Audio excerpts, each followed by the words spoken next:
Welcome back, good morning, सुप्रभात, जय Shri Ram. I am Ved Prakash Upadhyay and you are watching my YouTube channel study with Ved sir. कहते हैं मंजिल उन्हीं को मिलती है जिनके सपनों में जान होती है, पंख से कुछ नहीं होता, हौसलों से उड़ान होती है। हमें आगे बढ़ने के लिए हौसला रखना पड़ता है, हमें अपने अंदर एक जुनून पैदा करना पड़ता है, तब जाके हमें सफलता प्राप्त होती है। आज हम अपने छोटे बच्चों के लिए भी कुछ लेकर के आए हैं। अब हम लोअर क्लास के बच्चों के लिए, छोटे क्लास के बच्चों के लिए भी दिस दैट दिस दोज का प्रयोग, ए एन का प्रयोग, ये भी अब साथ साथ चलता रहेगा। इस क्रम में use of this and that,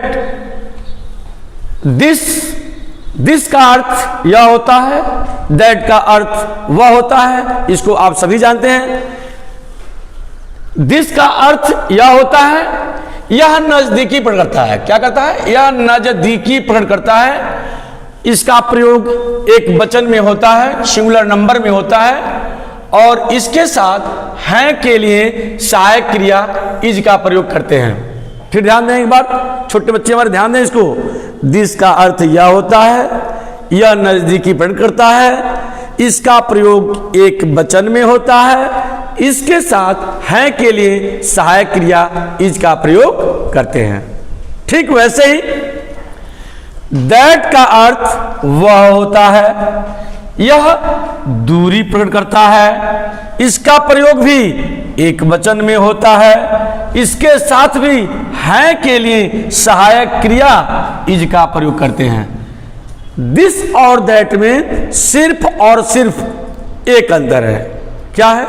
this का अर्थ यह होता है, यह नजदीकी प्रकट करता है। दैट का अर्थ वह होता है, यह दूरी प्रकट करता है। दोनों का ही प्रयोग एक वचन में होता है, दोनों के साथ है के लिए सहायक क्रिया इज का प्रयोग करते हैं। Very simple.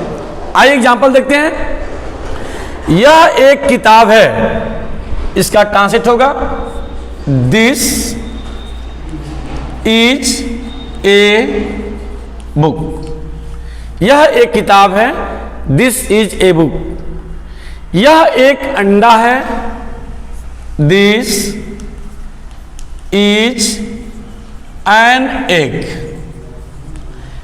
ए और एन दोनों का मतलब एक होता है, लेकिन ए कहां लगेगा, एन कहां लगेगा, इस पर मैं आई शैल फर्दर डिस्कस, इस पर मैं आगे डिस्कस करूंगा।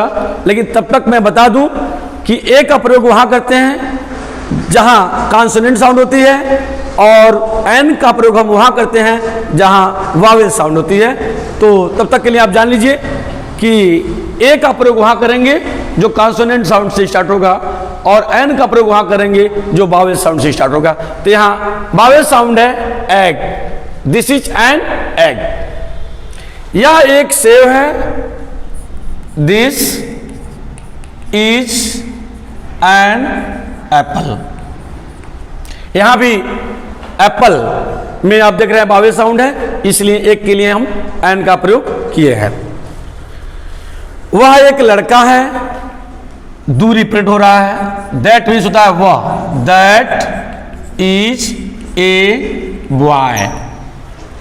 वह एक संतरा है, दैट इज एन ऑरेंज। फिर आप जान लें, एक बार फिर आप समझ लें कि जब वावेल साउंड से स्टार्ट होता है तो वहां एक के लिए एन हम लिखते हैं, ऑरेंज वावेल साउंड है, इसलिए हमने एक के लिए एन लिखा। वह एक छाता है, that is an umbrella. Umbrella यहां भी आप देख रहे हैं वावेल साउंड है, और उसके लिए हमने क्या लगाया है, एक के लिए एन। सिंपली हमें कह सकते हैं a is used which begins with consonant sound, an is used which begins with vowel sound. An का प्रयोग हम वहां करते हैं जहां स्वर से उच्चारण होता है, और ए का प्रयोग हम वहां करते हैं जिसका उच्चारण व्यंजन से होता है, कॉन्सोनेंट से होता है। आगे हम इस पर और डिस्कस करेंगे, तब तक के लिए बने रहिए मेरे साथ मेरे यूट्यूब चैनल पर study with Ved sir. Thanks for watching.